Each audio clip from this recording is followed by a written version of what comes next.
লোভে পাপ, পাপে মৃত্যু, বাংলা একটি প্রবাদ রয়েছে, তাই না? ঈসা আলাইহিস সালাতু ওয়াস সালামের সময়ের একটি ঘটনা, শিক্ষণীয় বিষয়, জানতে হবে, এগুলো থেকে শিক্ষা গ্রহণ করতে হবে। একজন সৎ ব্যক্তি, তিনি নিজেকে খুব সৎ মনে করেন, তিনি বললেন ঈসা আলাইহিস সালাতু ওয়াস সালামের সঙ্গী তিনি হবেন। এই চিন্তা করে ঈসা আলাইহিস সালাতু ওয়াস সালামের কাছে গিয়ে বললেন, ঈসা আলাইহিস সালাতু ওয়াস সালাম, আমি আপনার সফর সঙ্গী হব। তখন ঈসা নবী বললেন, সফর সঙ্গী তুমি হবে, কিন্তু পাপ কোনো কাজ তুমি করতে পারবে না, রাজি আছে তো? তিনি বললেন, হ্যাঁ আমি রাজি আছি। এবার সফর শুরু হলো। সফর শুরু হতে হতে এমন একটি পর্যায়ে চলে গেল, হাঁটছেন হাঁটছেন, মরুভূমির এক প্রান্তে গিয়ে পৌঁছলেন। এমন সময় ক্ষুধা সৃষ্টি হলো। ঈসা আলাইহিস সালাতু ওয়াস সালামের পেটে ক্ষুধা লাগলো। থলের মধ্যে 3টি রুটি ছিল। ঈসা আলাইহিস সালাতু ওয়াস সালাম ওই রুটিগুলো বের করলেন। 2টি রুটি 2 জনে খেলেন, 1টি রুটি থলের মধ্যে রাখলেন। ঈসা আলাইহিস সালাতু ওয়াস সালাম ঝর্ণার সন্ধানে বের হলেন, পানির সন্ধানে বের হলেন, তাকে ওখানে বসিয়ে রেখে এবার ওই ব্যক্তি ঈসা আলাইহিস সালাতু ওয়াস সালাম যখন পানি আনতে গেছেন, আর লোভ সামলাইতে পারলেন না, উনি 1টি রুটি নিয়ে নিলেন, নেওয়ার পরে খেয়ে ফেললেন অথবা পকেটে রেখে দিলেন। ঈসা আলাইহিস সালাতু ওয়াস সালাম এসে বললেন, আরেকটি রুটি গেল কোথায়? ওই ব্যক্তি বললেন, আরেকটি রুটি কোথায় গেছে আমি জানি না, মিথ্যা বলল।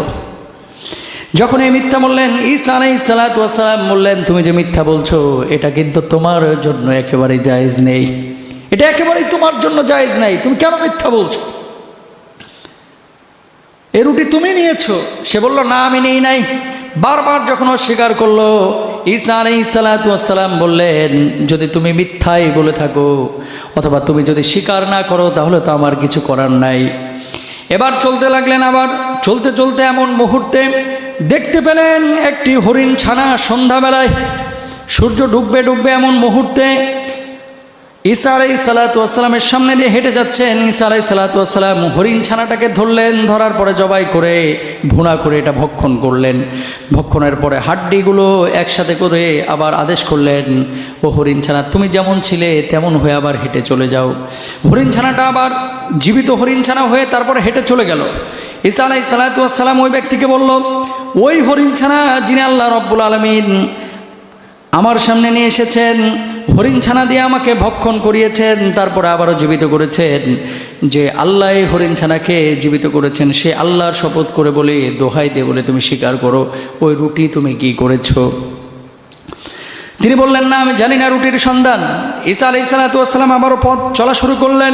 চলতে চলতে দেখতে পেলেন সামনেই একটা নদী।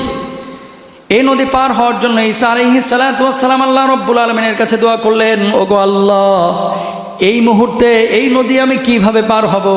তুমি আমার জন্য এমন কোনো ব্যবস্থা করে দাও যাতে করে নদীটা হেঁটে আমি পার হয়ে যেতে পারি। ঈসা আলাইহিস সালাতু ওয়াস সালাম ওই ব্যক্তিকে নিয়ে হাঁটা শুরু করলেন পানির ওপর দিয়ে, আর পানি একেবারে পাকা রাস্তার মতো শক্ত হয়ে গেল, তারা নদী পার হয়ে গেলেন। সুবহানাল্লাহ।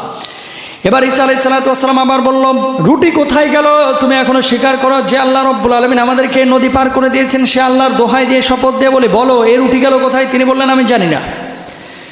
আবার ঈসা আলাইহিস সালাতু ওয়াস সালাম চলা শুরু করলেন। পরবর্তী দিন সকালবেলায় একটি মরুভূমির মধ্যে দেখতে পেলেন বালি পড়ে রয়েছে, সেই বালির দিকে তাকালেন আর আল্লাহ রাব্বুল আলামিনের কাছে দোয়া করলেন, আল্লাহ এই বালিগুলো আপনি স্বর্ণে রূপান্তরিত করে দেন। আল্লাহ রাব্বুল আলামিন দোয়া কবুল করলেন। দোয়া কবুল করার পরে বালিগুলোকে স্বর্ণ করে দিলেন।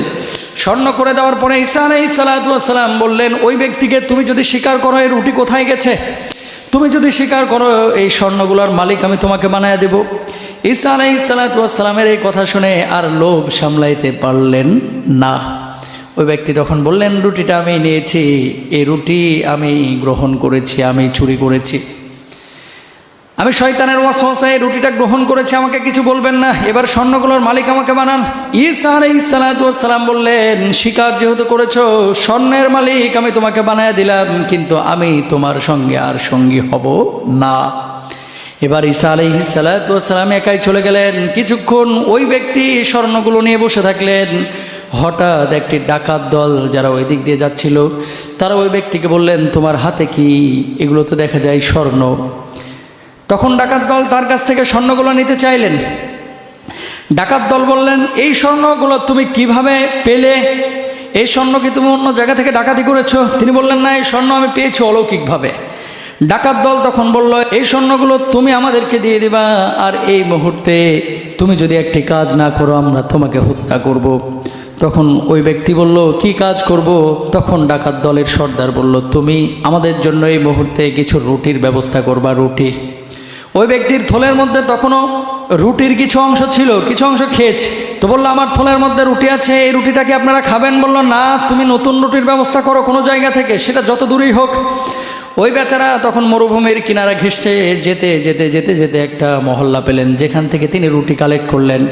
এবার চিন্তা করলেন, ডাকাত দলকে এই রুটি আমি কেন খাওয়াবো, আমার স্বর্ণ তো তারা ছিনতাই করবে। এই জন্য রুটির মধ্যে বিষ লাগিয়ে দিলেন, যে রুটিটা খেয়ে তারা মারা যাবে। এবার ওই ব্যক্তি রুটি নিয়ে আসলেন, ডাকাত দল চিন্তা করলো, ওই লোক যে রুটি নিয়ে আসছে সে তো এসে আবার আমাদেরকে স্বর্ণের ব্যাপারে কিছু বলতেও পারে, সুতরাং সে আসার পরে তার কাছে রুটি আমরা নিয়ে নিব আর তাকে সঙ্গে সঙ্গে হত্যা করে ফেলবো। এবার ওই ব্যক্তি যখন রুটি নিয়ে আসলো, ডাকাত দলের সর্দার একজনকে ইশারা করলো, সঙ্গে সঙ্গে তাকে ছুরিকাঘাতে হত্যা করে ফেললো। ওই ব্যক্তি মারা গেল। এবার ডাকাত দলের সদস্যরা চিন্তা করলো, রুটি তো সে এনেছে, এবার তার রুটিগুলো আমরা খাই। এবার তারা রুটিগুলো নিল, রুটিগুলো নেওয়ার পরে খাওয়া শুরু করলো।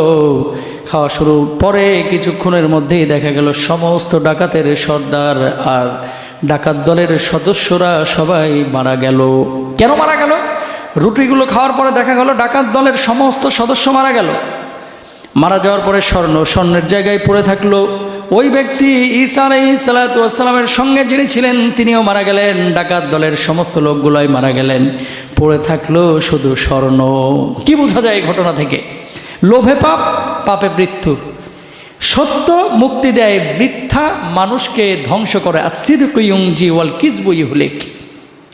সবসময় সত্যের উপরে থাকবেন, সত্য আপনাকে কি দিবে? পুরস্কার দিবে, মুক্তি দিবে, আর মিথ্যা আপনাকে ধ্বংস করবে। লোভ করতে নেই। লোভ যখনই আপনি করবেন তখনই আপনি পাপের দিকে ধাবিত হবেন। লোভ যখনই আপনি করবেন তখনই আপনি অবৈধ উপায় অবলম্বন করতে আপনি আকৃষ্ট হবেন।